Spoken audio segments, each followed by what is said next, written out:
LPT, don't ask a married couple when they are going to have kids. They might not be able to and you'll ruin their day bringing up sad thoughts. My wife and I tried twice. Both times ended in miscarriage. Both miscarriages brought my wife within an inch of death. I got a vasectomy very quickly after that. As much as we want children, I cannot do it without my wife in my life. Losing her, I know, would kill me inside. I would maybe have a child, but I know I would spiral out of control if that's how she goes. On top of seeing that child and being reminded every single second of my wife. I just couldn't do it. So, instead we will adopt. It's a long process, but there are plenty of children who need love, and boy howdy do we have an overwhelming amount to give.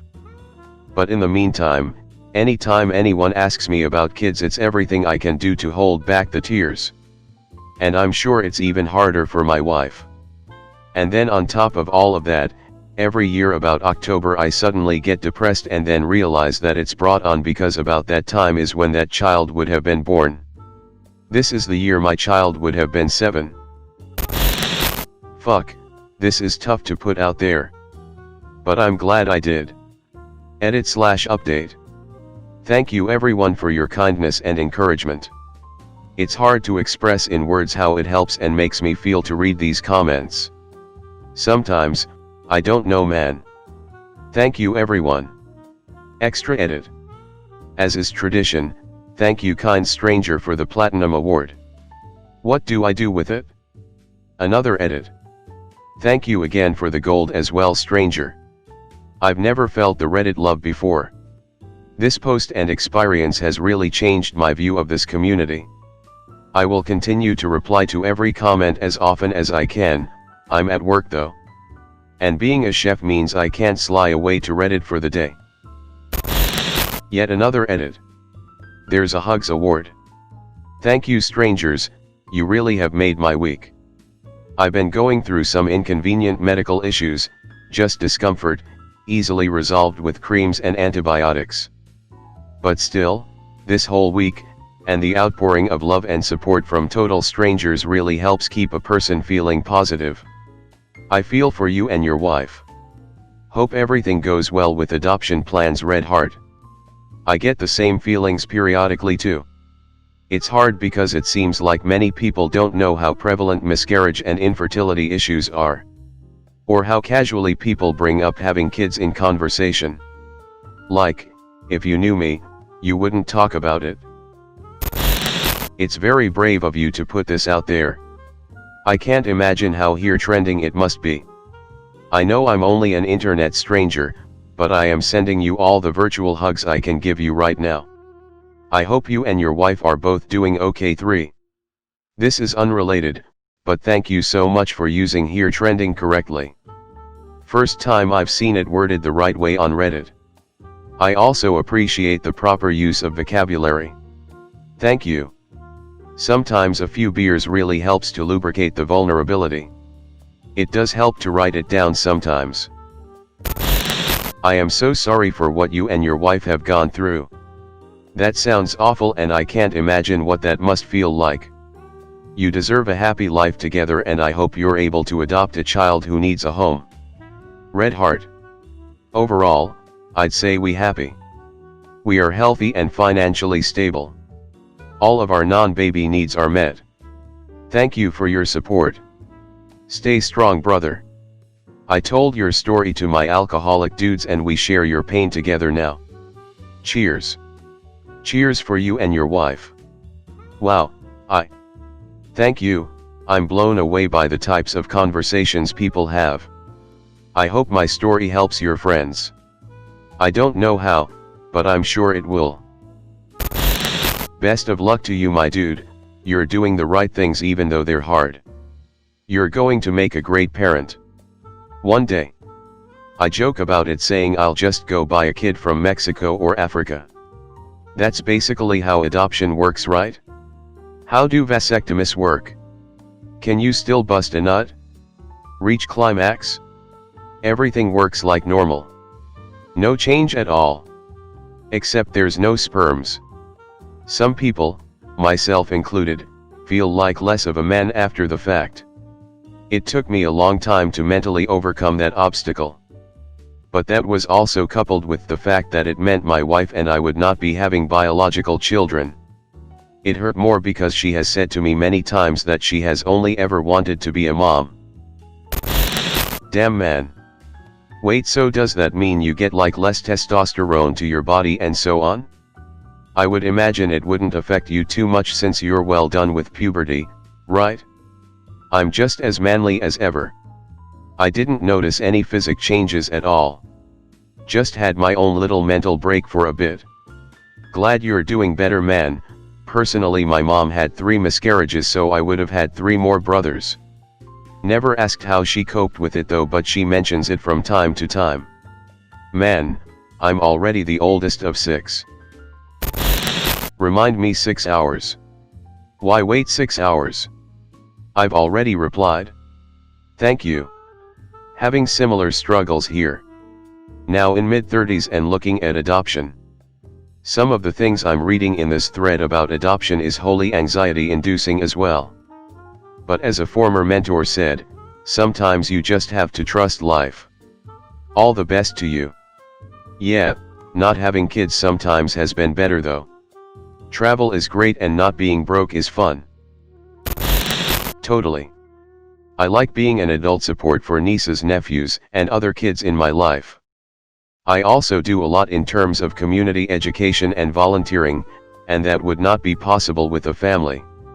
I also look around and question what kind of world these kids will grow up in.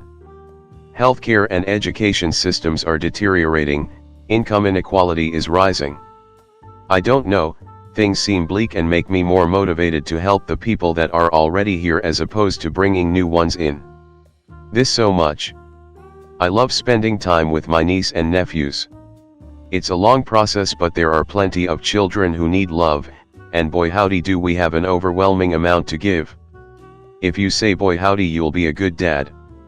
Best of luck. I mean, it's a great turn of phrase, isn't it? Keep trucking on, man. It's not easy. When people ask, just start being blunt and rude about it. Oh yeah, I've been blunt about it for a while now. Hugs. Thank you. I don't know who you are, but I appreciate you as a human being and would like to give you a hug. Thank you very much. I'm so sorry for your losses. Miscarriages are so tough, and I'm sorry you had to experience 2 of them. As a child of adoption, I want to say that by adopting, you are completely going to change that child's life. Adoption is crazy, but it's a huge blessing nonetheless. I'm so grateful to my parents for the love they've shown me, and my heart is happy that you've got the same love to give. Well, like I said, so many babies, not enough parents. I totally get you. My baby's due date was August 17th, my anniversary. It's a happy day, but it's always tinted with sadness. I'm so sorry for you and your wife. Red heart, red heart. Man, that's a tough one, My heart is with you. Coincidentally, happy anniversary soon. My wife and I just had ours on the 10th. So sad for your loss, I'm in tears. I have 3 beautiful healthy children. People like me do not realize how lucky we are. Hugs and love from Australia. Stay safe. Thank you, honestly, thank you. On the other hand, not having kids means I can go to Australia whenever we want. Our first adoption was paid for by cashing out my wife's retirement. The second we did yard sale fundraisers. It was amazing how many people were willing to donate items for us to sell and how many people gave extra cash at the yard sale, and had help from a charity and a few private donors. Adoptions aren't easy to pay for, but there's a surprising amount of help available sometimes. If I may ask, about how much did it end up costing to adopt privately? I don't mind at all. It was about $27,000 for the first time and $30,000 for the second, 5 years between, including court costs and any extra we spent. That's the short answer. The long answer has the circumstances. State. We live in Alabama, and both our adoptions were in-state. Out-of-state adoptions often require travel and extended stays depending on local adoption laws, no leaving the state with a child for X amount of time, for example. Other states may have more associated costs that I don't know about. Age of child. Both our adoptions were newborns. Some people look down on that, but we wanted the whole experience, and truthfully I was pretty nervous about being a dad, so I wanted to start at level 0, so to speak. Infant adoptions are usually more expensive because you generally have to go through a private agency, whereas adopting an older child through the state can be considerably less. I know a couple from Ohio that were foster parents and adopted 5 children. I've never asked them how much it cost, but it's never even been hinted that it was anywhere near as costly as ours. Agency. I believe the normal process at an agency, for newborns, is that you pay an application fee, pay an amount when matched with a birth mother, and pay the final amount once the child is placed or when the adoption is finalized depending on the agency. If, for whatever reason, the adoption falls through, you are not refunded the money you paid when matched and have to pay that again for the next match. Some people go through several matches before a successful adoption. We didn't have to deal with anything like that. The agency we used was run by a couple that had adopted their children and knew the process. The husband was a lawyer and so did the legal work and practiced on the side, so they had income that wasn't just based on the agency, which helped them to be able to set it up the way they wanted. For couples that had fought the fight with infertility, they thought it was unfair that they should have to possibly pay so much for a match that wasn't guaranteed. They knew folks that had paid over $100,000 and still hadn't had success.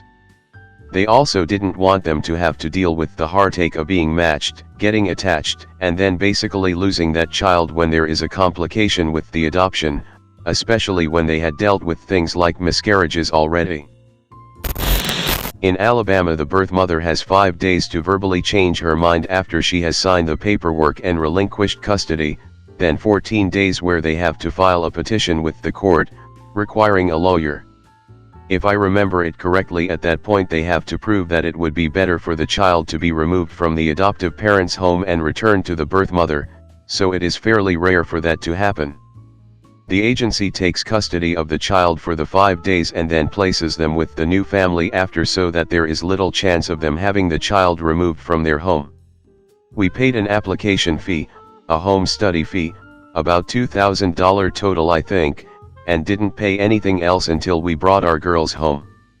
The other thing to note was they don't tell you if you are matched until the baby is ready to come home with you. We didn't know we were parents until we were holding a baby. There's a lot more to that, but this post is long enough. We owed the remaining adoption fee at that point, $23,000 for the first child and $25,000 for the second, plus any extra expenses and then legal fees after the finalization hearing. We can usually cut a lot of fat from our monthly spending, stop eating out, buying random things, etc., and save up pretty quickly when needed, so it wasn't as big of a hurdle as we thought it would be. There's also a lot more to the story of our second adoption, but that one was extremely atypical. I'm really glad that you are adopting children. It warms my heart and I wish you both happiness. Well, why not some say adopt, I say purchase. I love the looks on people's faces when I twist it. Oh yeah, the wife and I are going to Mexico next year to buy a kid. Always shocks people. Or they may have had a miscarriage. There are better ways to broach the subject. When people asked when we were gonna have a kid, we used to say, we'll have a kid when we have a kid. Then we got pregnant, told everyone, then had a miscarriage at 12 weeks. Told everyone and no one asked again. Instead, they keep telling us that we'll get pregnant again soon, which makes me feel even worse. Even after my Sil had 2 miscarriages, my Mill kept pushing her about getting pregnant again.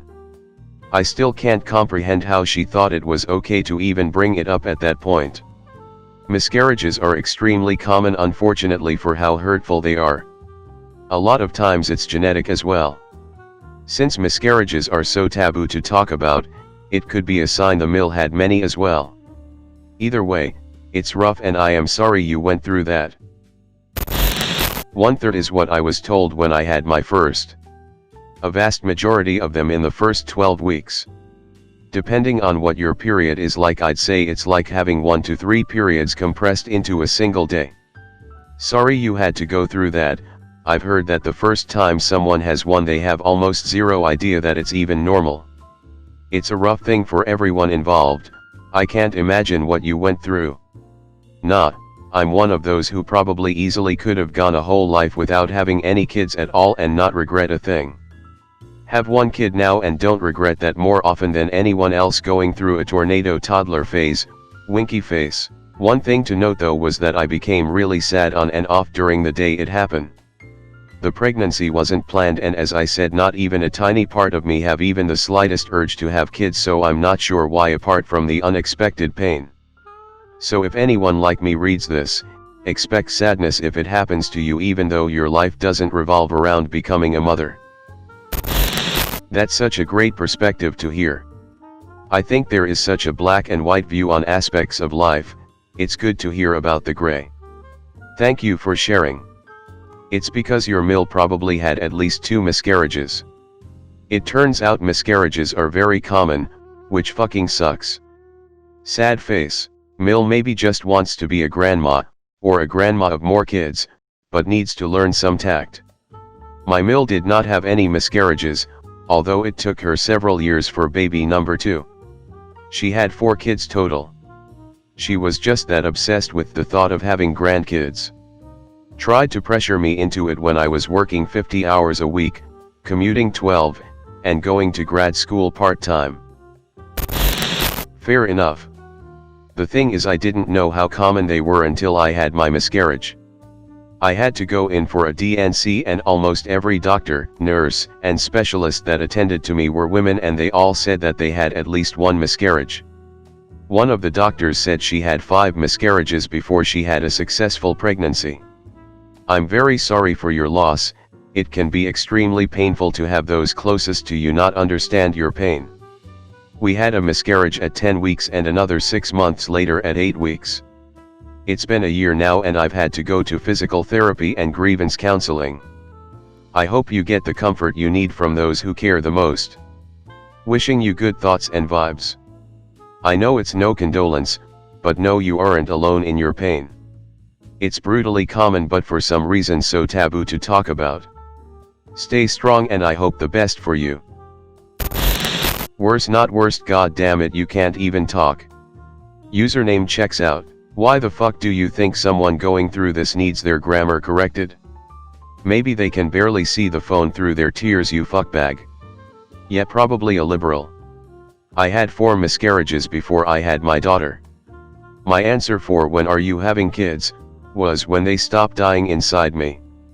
Damn.